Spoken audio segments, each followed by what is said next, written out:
जिस मैंने पहले कहा ना, नफ्स दे वार नूं तुसीं समझ नहीं सकते। उन्होंने कहना यार तू जाएगा अद्धा पौना घंटा नमाज पढ़दे लग जाएगा, कोई गाहक ना चला जाए, फिर किस तरह बच्चों की रोज़ी चलेगी। यह यकीन कर लो, यकीन करो सारी ज़िंदगी रोज़ी की फिक्र नहीं रहेगी। यह अपने तो यकीन पैदा कर लो, जेड़ा नसीब च लिखिया ना लभना। ये जो बात आपको सुनाने लगा हूँ ना, ये इस दौर की है, चलो पुरानी बात नहीं, इस दौर की है। अरब के ना एक स्कॉलर है डॉक्टर अली तख्तावी, वो कहते हैं मेरी ड्यूटी थी अपने मुल्क की तरफ से ना काबुल, ये जो अफगानिस्तान का शहर है, दारुल खलाफा, काबुल मेरी ड्यूटी थी है।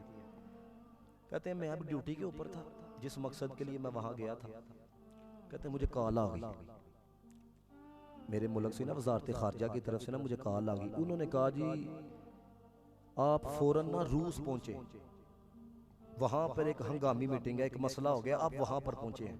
अब कहते हैं मैंने फटाफट तैयारी करना शुरू की है। अब जब तैयारी मैंने की तो मेरे ज़हन के अंदर ये बात भी आई कि यार उन्होंने हलाल हराम का पता ही नहीं, तो मैं किस तरह वहाँ पर यानी कि तमीज़ कर पाऊँगा, ये हलाल है ये हराम है। तो यानी कि वो तो आपको पता है चीज़ को काटते हैं तो बिस्मिल्लाहिर्रहमानिर्रहीम ही नहीं पढ़ते, उनका ज़बीहा हराम ही है। अब कहते मैं सोच में था, तो हमारे घर जिस घर में मैं रह रहा था ना, 2 मुर्गियाँ थी। मेरी बीवी ने ना उसी को कटवा के ना पैक करके दे, उसने कहा जब तक गुजारा होगा ना इसी से कर लेना, बाकी अल्लाह खैर करेगा। कहते हैं मैं ताशकंद पहुंचा, ये रूस का शहर है, अगर मैं नाम गलत ले रहा हूँ तो मेरी इस्लामाबाद में कर दीजिएगा, ताशकंद। कहते मैं वहाँ पर पहुंचा, और मेरे ज़हन में यही था कि यार हलाल खाना है, हलाल खाना है। अब कहते हैं वहाँ के ना शेख को पता, मुसलमान थे आलम दीन, उनको पता लगा कि यहाँ पे डॉक्टर अली तशरीफ़ लेके आए, उन्होंने मेरी दावत की है। अब कहते हैं मैं ना एयरपोर्ट से जब उनके घर की तरफ जाने लगा ना, तो रास्ते के अंदर मैंने ना एक माई साहबा को देखा। तो माई साहबा बड़ा रो रही थी, और उनकी ज़ारी हालत से पता लग रहा था ये गरीब हैं, और उनके बच्चे भी साथ थे। अब कहते हैं मैंने ना चाहते हुए भी, मैंने ना चाहते हुए भी, एक होता है चाहना, ना चाहते हुए भी ना उसकी कैफियत देख के मैंने ना वो जो गोश्त था मुर्गी का मैंने उनको दे दिया। कहते हैं मैंने उनको भी गोश्त दिया है। हूँ ना जेड़े तवज्जो ना सुनते पे ना ये समझ जाएंगे मैं बात करी समझ। कहते हैं गोश्त इधर दे दिया, तो नाल ही वजारत खारजा तो रस्ते च कॉल आ गई, काम हो गया आप वापस आ जाए, काम हो गया है आप वापस आ जाए। वो कहते हैं मैं सारा दिन ये सोचता रहा है, ये 4,500 किलोमीटर का, कितना 4,500 किलोमीटर का ये फासला मुझे क्यों करवाया गया है, ये सफ़र क्यों करवाया गया है। कहते हैं फिर दिमाग के अंदर ये बात आई, क्योंकि उस औरत का रिज़्क काबुल में पड़ा हुआ था, अल्लाह ने ड्यूटी लाई तो उन्होंने जाके देना गया है।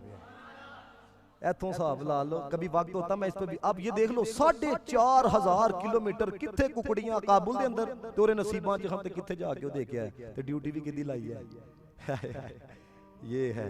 फिर मैं कहूँगा कोई काबिल हो तो हम शान कहीं देते हैं, कोई काबिल हो तो हम शान कहीं देते हैं, ढूंढने वालों को तो दुनिया भी नहीं देते हैं, और अकल वालों के नसीबों में कहाँ जो के जनू, अकल वालों के नसीबों में कहाँ जो के जनू, इश्क वाले हैं जो सब कुछ लुटा देते हैं, इश्क वाले हैं। एक शेर सी ऐदा ही है, वो बस हूँ जरा चलो टूटा बूटा याद है लिखिया ही, लेकिन हूँ ये लबना पेगा, लेकिन जो ज़हन च रह गया, जो भी मुजरिम लगे दामने मोहम्मद से, जो भी लग जाए, जो भी मुजरिम थामे दामने मोहम्मद को, हम उसको जन्नत की सजा देते हैं, हम उनको जन्नत की सजा देते हैं। वाखिर दावा अल्हम्दुलिल्लाह।